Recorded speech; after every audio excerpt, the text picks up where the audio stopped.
By the end of this video, you are going to know how to calculate calories for yourself in order to lose weight. So follow along, get a pen, maybe the notes in your phone, a calculator, and let's get this going.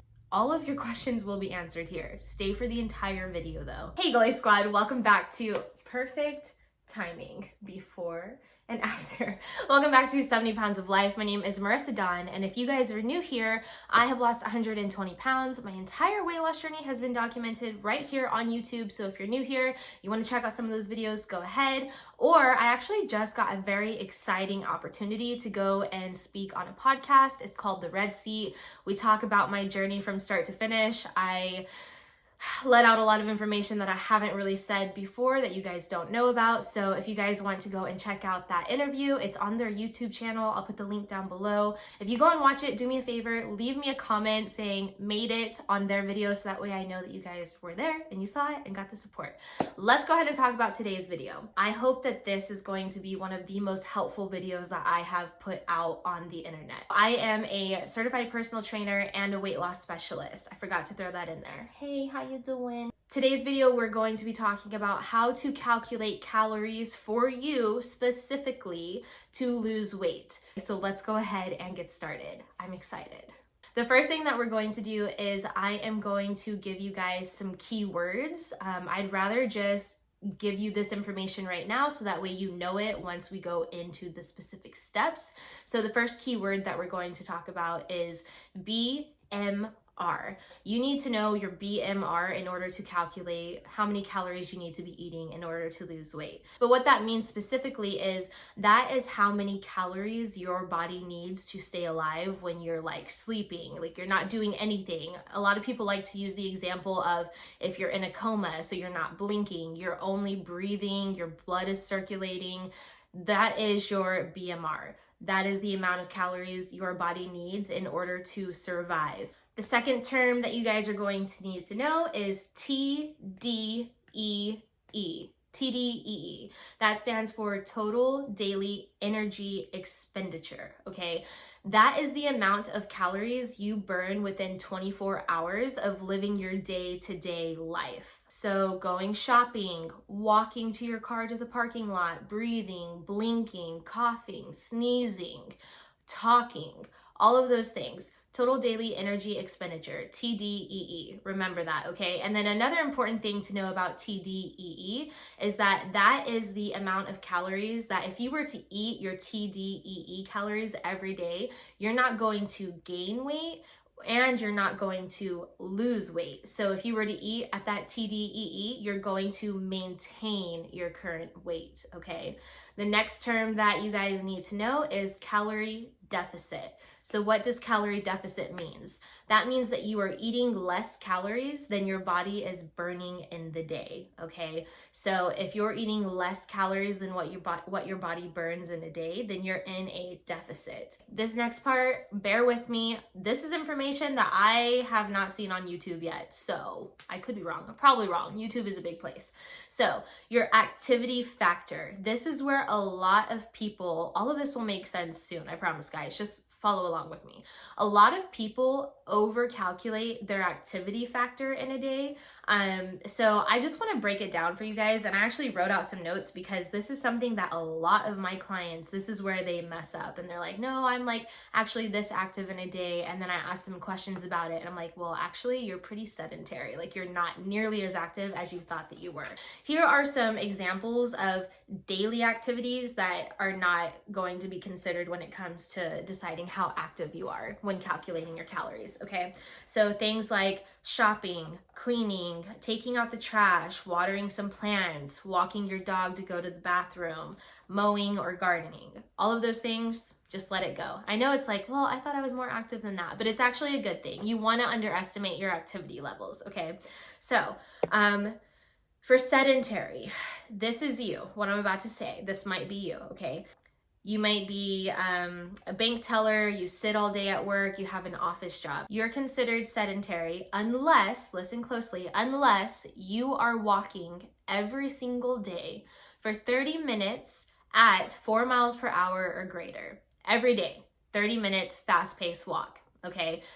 If you are not doing that every day, then you are considered sedentary, right? So now let's move into the next category. So lightly active. This is somebody who is doing the daily 30-minute walks at 4 miles per hour or greater every single day, okay? Now, you can also do more vigorous activity for a less amount of time. This is somebody who might be jogging for 15 to 20 minutes a day, okay? So shorter amount of time, but still vigorous activity. Now let's go to the next one.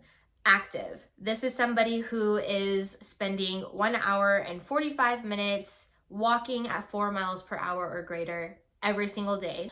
Or it's somebody who is jogging, so more vigorous activity, for 50 minutes a day, every day. If that's you, then you would be considered active. This is somebody that's like maybe a waitress, right? Like definitely on their feet for walking around quickly for about 1 hour and 45 minutes a day, all right? And then the last one is very active, which most people don't fall underneath this.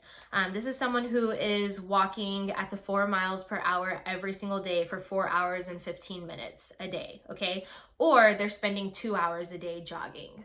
This might be like a plumber who's plumbing in a new house, or a carpenter, or someone who works in a warehouse, like picking up and moving things, like upbeat, fast-paced, heavy lifting, moving around a lot, that type of activity. If you're unsure of what activity level you fall under, leave me a comment and leave your question, and I'll get back to you and let you know. Okay, now that we got those key terms out of the way, let's go ahead and go to step number 1 of figuring out what your calories should be specifically for you.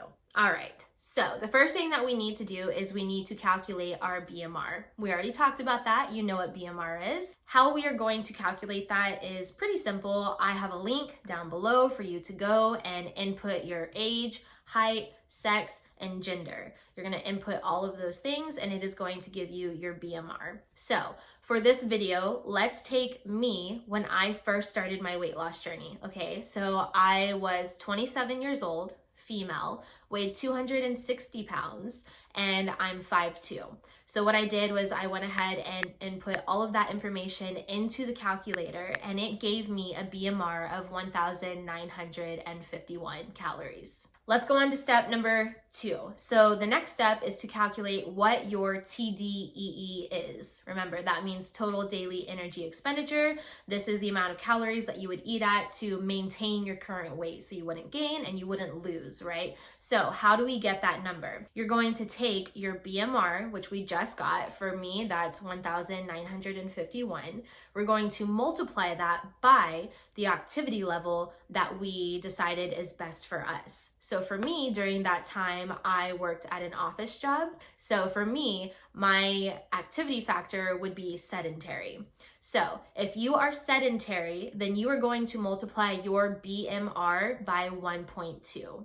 If you are lightly active, you're going to multiply your BMR by 1.375. If you're considered active, then you're going to multiply your BMR by 1.55. If you're considered very active, then you're going to multiply your BMR by 1.75. So choose which one you are. Now you're going to take your BMR number, which again for me is 1,951, and multiply it by your activity factor, which for me was 1.2. And then that gives me a total of 2,341 calories. So again, that is my total daily energy expenditure. If I were to eat 2,341 calories every day, then I'm going to maintain the 260 pounds, okay? So I'm not gonna gain and I'm not gonna lose, right? So now the next thing, step number 3, is that we need to figure out our calorie deficit. So listen carefully, okay? I'm gonna try and like put it on the screen for you. In 1 pound of fat, there is 3,500 calories in 1 pound of fat, right? So if we want to lose 1 pound a week, then we need to be in a 3,500 calorie deficit for the entire week. So let's break that down a little bit more. Let's figure out how big our calorie deficit needs to be every single day for that 7-day week.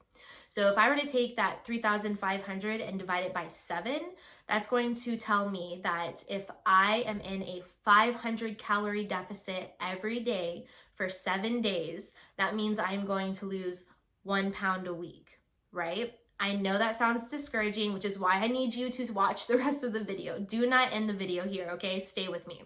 So what I'm gonna do is I'm gonna take that 2,341 number, my TDEE, and I'm going to subtract 500 from that.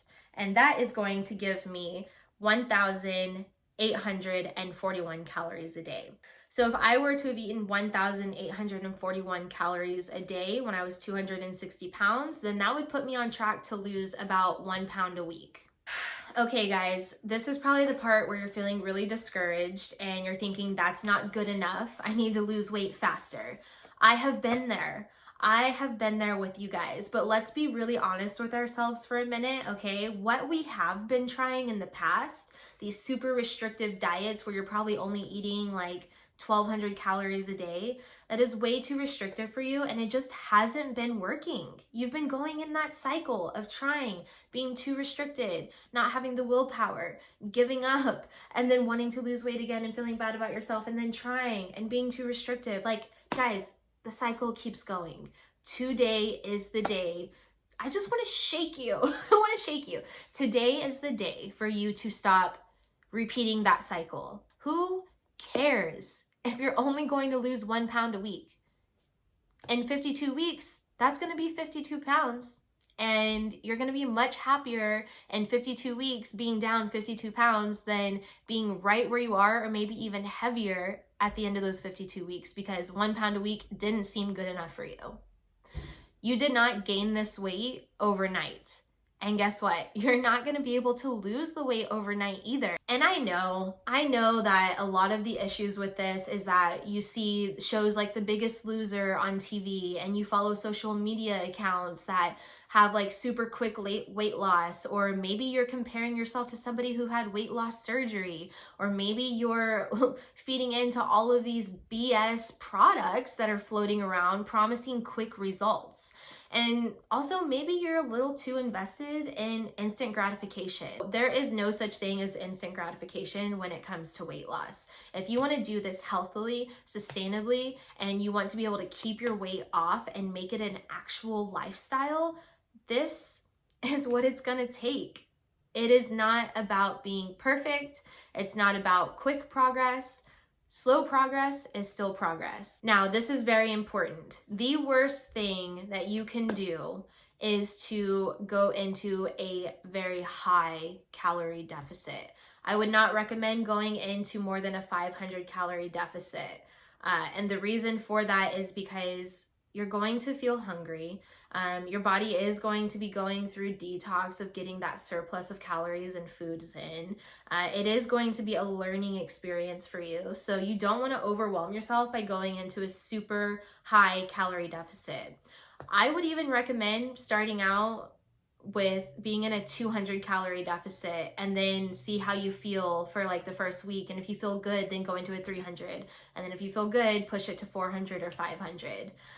But I do not recommend going under 1,200 calories.